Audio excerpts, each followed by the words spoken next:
ምን አባሽ ጎደለኝ ብለሽ ነው ወንድምሽን የጠራሽው? ፍቅርና እንክብካቤ እንዴት እንደዚህ ማለት ወንድሜ ቀጥ ብለሽ ግቢ።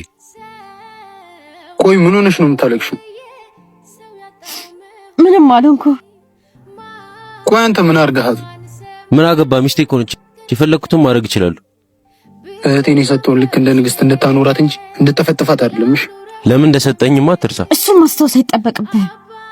ሁሉም ነገር ተንጠር ብሎ ሊቀር ይችላል። እሺ ኔኒድ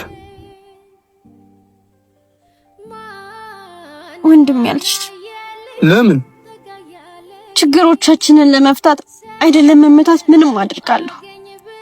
እወድሃለሁ። እሺ ወንድሜ እሱ ራሱ ነው የሚሻልሽ።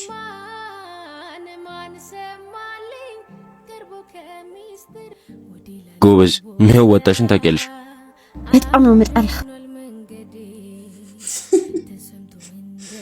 ብትጠይም እንግዲህ እሱ ጋር ተመለሰሽ። ኤኒዌይስ ያው ብዙ ጊዜ እንደዚህ ይማከራል። ያለው ችግር እዛው ለሁለት ቢፈታ አሪፍ ነው። ሶስተኛ ወገን ባይገባ፣ ቤተሰብ ባይገባ በጣም አሪፍ ነው። ሪኮመንድ ይደረጋል። ኤኒዌይስ አሪፍ ነው። እሱም ደግሞ ባይመታት አሪፍ ነው። ቪዲዮ ላይክ ሼር ማድረግ እንዳትረሱ። ይመቻችሁ።